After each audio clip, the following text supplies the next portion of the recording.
Hey, I understand that you only got a couple minutes, and so do I, so let's get talking. This is a very short C50 podcast that takes an illustration, explains biblical truth, and tries to encourage everyone that's struggling with mental health issues. I'm already saying too much. Let's get into it. Check. So Becca broke a glass cup in our master bathroom. Now, it's a good thing that it's our master bath because the kids don't spend too much time in there. And we have 5 of them, and so them running around like, we got to get this cleaned up. So I try to do the right thing and say, Becca, I'll clean it up. And I get down on my hands and knees and start to pick up the big pieces.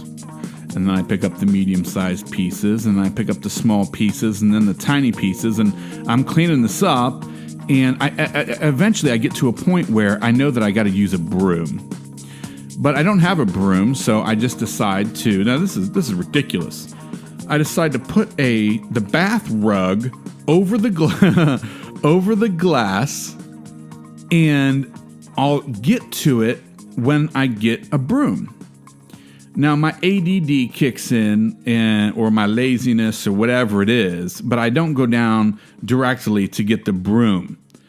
And so for about 4 or 5 months later, just like 2 weeks ago, it's been 4 or 5 months, and I'm in the bathroom getting ready for bed and all this kind of stuff. And I think I dropped a contact. And so I was on the floor, looking for the contact, whatever.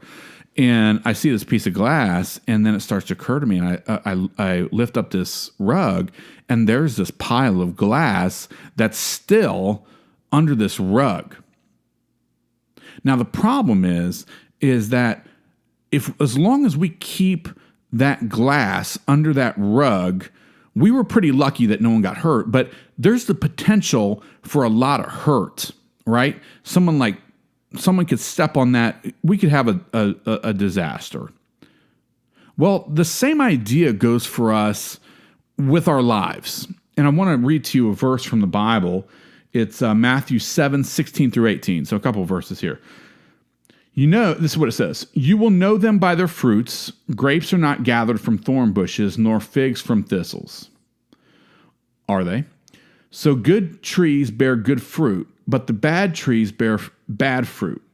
A good tree cannot produce bad fruit, nor can a bad tree produce good fruit. Here's the idea. Here's how I want to put it together, and maybe you could do it in a better way than I can, but this is the way that I was thinking about it.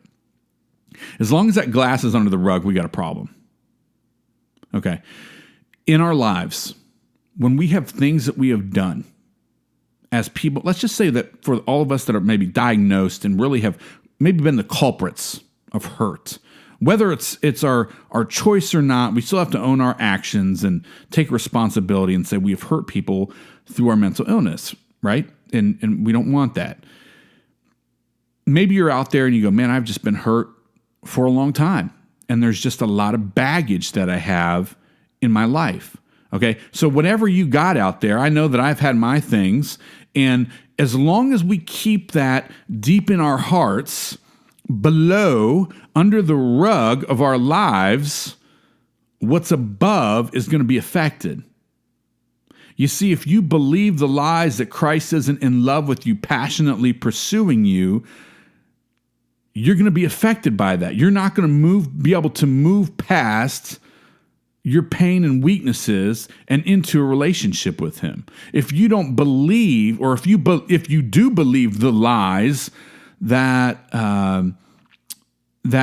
your pain is bigger than God's purpose in your life, then nothing's going to come out into a beautiful place. Things aren't going to get better. So what I want to do is give you 4 steps. Step 1, rest in the truth that God is on your side and will walk with you through the pain and with you on your journey. That's where you have to start. You got to go, okay, is God going to be with me? Yeah. Okay, let's go. Let's head out on the journey. But here's the deal. Step 2 is you have to address and filter the lies with truth. You got to believe that Christ loves you no matter what and what you've done. Believe that Christ is with you. Believe that he loves you more than what you have done or what you're going through or the pain and the baggage that you carry and the hurt that you feel. This is the hardest one. Step 3, clean up the shards of glass. Clean up the things in your life that are buried inside of you. You have to do the work. Step 4, walk away from your past. Walk away from the things that you've done, from the guilt, from the lifestyle that you once lived, from the control that you have given people that dictates how you feel. Let go of that. Walk away from that. So on this podcast, we've talked about finger-pointing truth. Finger-pointing truth for me is when someone doesn't believe or doesn't act upon the truth that they're talking about. And I didn't try to do that, but I did a lot of that. I pointed my finger a lot at people and shared truth. And even though I kind of tried to live the Christian life, I had a lot of glass under the rug. I had a lot of things that I was dealing with, a lifestyle that wasn't accurate for what I told people that I should live, a lot of hurt. And it for a while, maybe you'd say that it didn't hurt people because it was under the rug.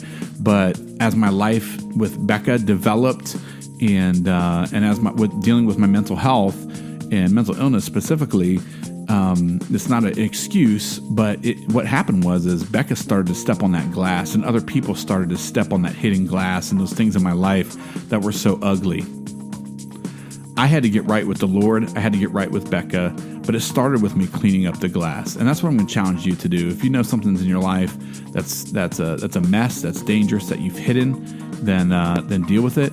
And what would be healthy as well is to ask the Lord, is there anything under the rug that I need to take care of? Thank you for listening. And for all of you that are affected by mental health issues, let me take a line from a song I like. It says, "Not on our watch, we won't be bound to your prison. The truth is, Christ is hope, healing, and freedom."